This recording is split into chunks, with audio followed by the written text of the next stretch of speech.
this is the analysis, and there have been quite a few legal scholars that make this. That's why, even though this person is literally garbage that should be fucking.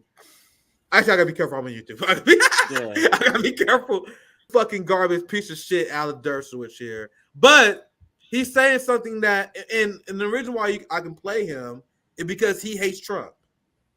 And he always been one of the people that had him ridiculous criticisms where, oh yeah, the George W. Bush Republican Party was great. The Reagan Republican Party was great. Then Trump ruined it. Explain how much horrible this guy is. But anyway, he makes a great point, though. That's why I have to qualify it with as many insults as fucking possible, because he makes a great point. So I'm going to play it, and I want you guys to judge me for it, see if I'm right for playing it or not. Well, first of all, nobody should take at all seriously the fact that there was a grand jury indictment. And it means nothing. It's the prosecutor who indicted. The best evidence of that is that it was on his website before the grand jury even voted. Now, the whole strategy of all these four cases is to get a conviction before the election, even if they're going to lose on appeal. I used to teach my students, many of them future prosecutors. You see what you just said? Their job is to get it to prosecution, even if they lose on appeal. And then most people would not do that, CJ. Why would they do it other than them being political? Other than timing for the election. So I'll just play that part again. I'll let it play a little bit more, because that's a point we was making earlier. Before the grand jury even voted. Now, the whole strategy of all these... I might have to reload it. I just started. Yeah. I'll play it without interrupting. I'll just play. No, but that is a great point. That a lot of like what they're doing, it seems like they know, like a lawyer knows some of the things you can do that is easily just going to make the case go to appeal. And it sounds like he's saying there's so many things that they're doing that this is going to be easily appealed. So then it begs the question to you, your point. Then why are you doing it unless it's to affect the election? That's it. Yeah, listen to the point that he makes, because I think he chimed in on it. I'll cut it off a little soon, but let's continue. Nobody should take at all seriously the fact that there was a grand jury indictment. It means nothing. It's the prosecutor who indicted. The best evidence of that is that it was on his website before the grand jury even voted. Now, the whole strategy of all these four cases is to get a conviction before the election, even if they're going to lose on appeal. I used to teach my students, many of them future prosecutors, if you bring a RICO case, that increases your chances of winning a trial and losing on appeal. The same thing is true with conspiracy and other cases. You guys see why they want to win the trial for the headlines? They don't care they lose the appeal. Anyway, let's continue. Involving keep it paused there, because that is a great point that I was going to bring up, because I have queued up is the charges. And when we showed those charges on the screen, I was going to show there's no way that this RICO charge is going to stand up on appeal. They're using this RICO charge with the ability to do all this stuff by using the RICO charge. It clearly should not be used in this case against Joe Biden. Simply telling somebody, hey, see if you can find, that doesn't make this a RICO charge, man. This is such a flimsy case for the charges that they have against him. Not that he's like innocent of everything, but this is way overcharged, and this RICO charge is way over.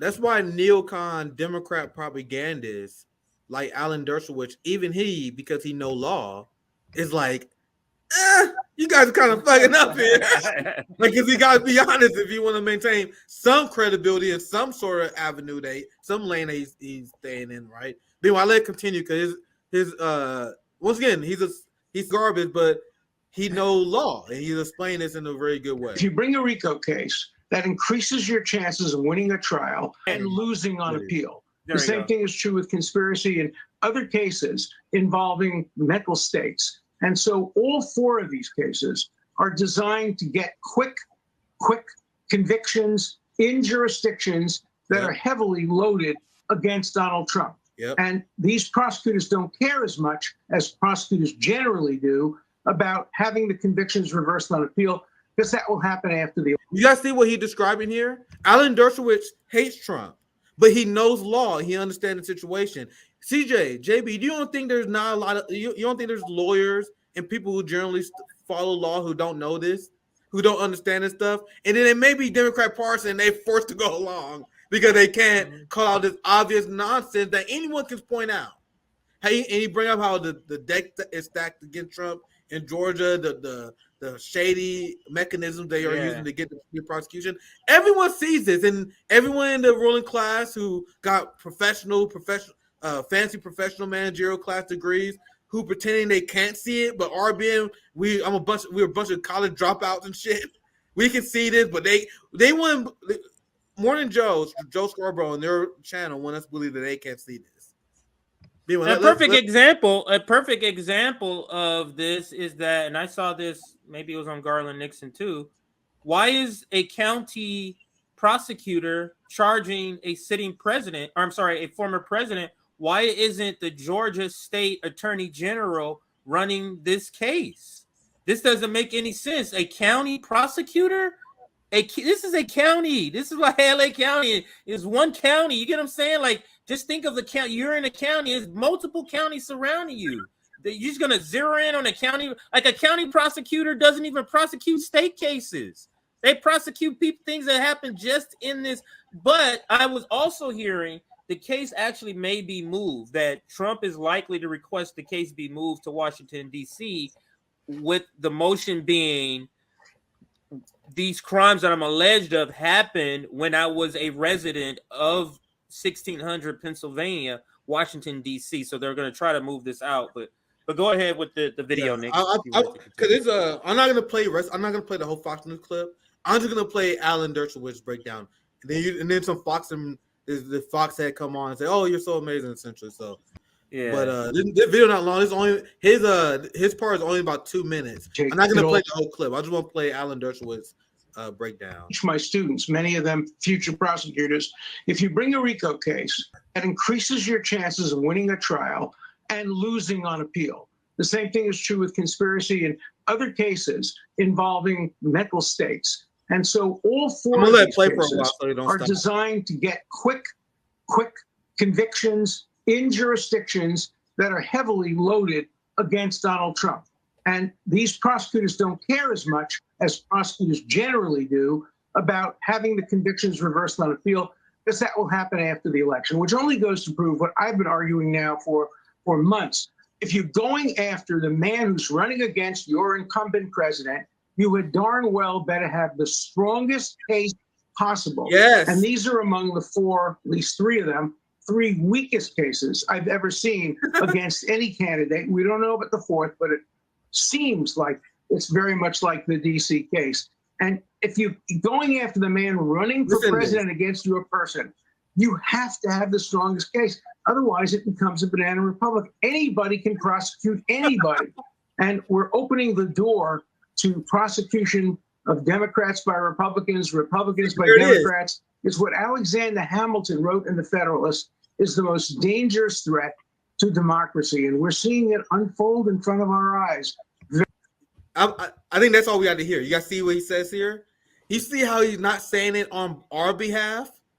He's saying it for the ruling class. He's like, guys, wake up. If you guys go out and do this dumbass prosecution, wait, the Republicans going to do the same thing to you. They're going to do the same thing to me. They're going to do the same thing to the person interviewing me. We all fucking criminals, right? So he's making a great point coming from his interest. But we can apply it because we see how Democrats are weaponizing the government, and they're doing it in such a lame way. And it's also the point we made earlier. Alan Dershowitz is smart enough to realize, he said, God, we can't go after Trump after this weak shit, or we'd be hypocrites, because that's the same thing we charge Venezuela and them for.